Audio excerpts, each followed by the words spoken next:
আসসালামু আলাইকুম। আমি আপনাদেরকে একটা ছোট প্রশ্ন দিয়ে শুরু করি। বলেন তো দেখি, বাটপারি কোন পর্যায়ে গেলে পরে মানুষ এমন খবর ছড়াতে পারে যে এই বাংলাদেশে খুনি, অত্যাচারী, ব্যর্থ এবং লাগামহীন স্বার্থপরতার শাসন চালিয়ে যাওয়ার পরে ডক্টর মোহাম্মদ ইউনূসের মতো একটা ক্যারেক্টারকে জাতিসংঘের মহাসচিব করা হবে? শোনেন, জাতিসংঘ তো কানা হয়ে যায়নি। এই সংঘটা নিয়ে এমনিই নানান প্রশ্ন, সারা পৃথিবীতে জাতিসংঘের গ্রহণযোগ্যতা প্রশ্নের মুখে। এরা খালি শুনে, এরা খালি মিটিং করে, পৃথিবীতে শান্তি আনার ক্ষেত্রে জাতিসংঘ কোনো ভূমিকা পালন করেনি। জাতিসংঘ আমেরিকার একটা এজেন্ডা বাস্তবায়ন সংস্থা। আমেরিকা ছোটা ঘোড়ায় শুধুমাত্র ভেটো পাওয়ার থাকার কারণে জাতিসংঘ দিয়ে কোনো দেশ দখল করতে পারে না বা যুদ্ধ লাগাতে পারে না। ইউনূস যদি জাতিসংঘের মহাসচিব প্রস্তাব আসে, আমেরিকা যদি চায়ও, তাহলেও কি রাশিয়া বা চায়না তারা ইউনূসকে সমর্থন দিবে যে আমেরিকার এরকম স্বীকৃত দালাল? আর আমেরিকা তো একবার যাকে ব্যবহার করে তাকে ছুঁড়ে ফেলে দেয়। ইউনূসকে বাংলাদেশ দিয়ে যা ব্যবহার করার করে নিয়েছে, এখন আমেরিকা যে তার উপর থেকে তার ছায়াটা তুলে নিয়েছে, তার আশীর্বাদ তুলে নিয়েছে, তো অনেকগুলো দৃষ্টান্ত আমাদের সামনে আছে। সবাই জানে, একটা ওপেন সিক্রেট, যে ডিপ স্টেট এখন আর ইউনূসের কোনো প্রয়োজন নেই। ডিপ স্টেট ইউনূসকে ছুঁড়ে ফেলে দিয়েছে। প্রথমে ছড়ানো হলো বাংলাদেশে ডক্টর ইউনূস রাষ্ট্রপতি হবেন, বাংলাদেশের পরবর্তী রাষ্ট্রপতি হবে। অনেকে আমরাও মাঝে মধ্যে টুনটান শুনতে পাইতাম। এখনো সে নাকি এই চেষ্টাই করে, এই খায়েশ রাখে, যে কারণে তারেক রহমানের সাথে সে নমনম করে চলে। দেখেন, ইউনূস সরকারের অপশাসন, দুঃশাসন, হামে শিশু মৃত্যু, আমেরিকার সাথে দালালি চুক্তি, দুর্নীতি, ইউনূসের একা যত স্বার্থ হাসিল করা, নিজের ট্যাক্স মওকুফ করে নেয়া, নিজের সাজা মওকুফ করে নেয়া,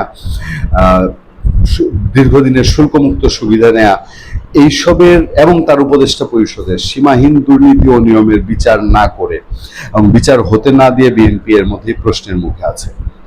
আর যদি কোনো কারণে, কোনোভাবে, কোনো হিসাবে ওই খলিলের মতন ইউনূসকে রাষ্ট্রপতি আসনে বসিয়ে দেয়, তাহলে এই বিএনপির আর ভবিষ্যতের দিকে তাকাইতে হবে না। বাংলাদেশ বিএনপির দিক থেকে মুখ ফিরিয়ে নিতে চিন্তা করবে না, কারণ ইউনূসের মতো অজনপ্রিয়, কুখ্যাত, দেশবিরোধী একটা মানুষকে, আমার যতটুকু ধারণা, বিএনপির মতো একটা জনগণের দল, তারা রাষ্ট্রপতি আসনে বসাতে চায় না। বাংলাদেশের পত্রপত্রিকাকে ইউনূস সেন্টার, ইউনূসের গ্রামীণ, এরা এজেন্ডা হিসেবে যে খবরটা ছড়াচ্ছে গত কিছুদিন ধরে, খুব চাইলেই আপনার এজেন্ডা বাস্তবায়ন করা কি সহজ হবে? বাংলাদেশের পত্রপত্রিকাকে এই খবরটা খাওয়াচ্ছে।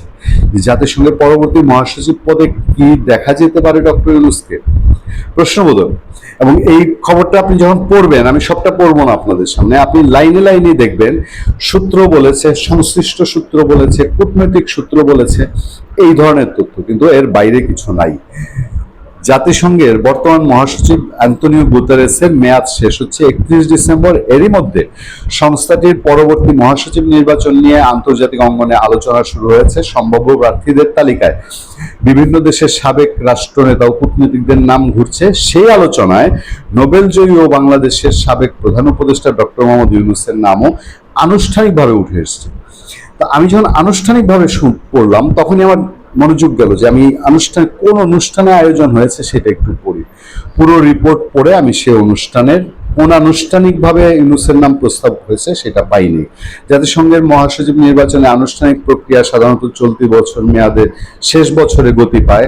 সাধারণ পরিষদের 80তম অধিবেশন থেকেই পরবর্তী মহাসচিব নির্ধারণ নিয়ে প্রাথমিক আলোচনা শুরু হয়েছে বলে কূটনৈতিক সূত্র জানিয়েছে।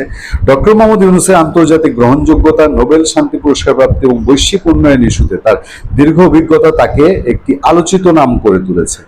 আন্তর্জাতিক পরিমণ্ডলে পরিচিতি ও গ্রহণযোগ্যতা বিবেচনায় তিনি বৈশ্বিক নেতৃত্বের উপযোগী ব্যক্তিত্ব, এমন আলোচনা নতুন নয়। এবং সেখানেও বলা হয়েছে, কূটনৈতিক সূত্র বলছে।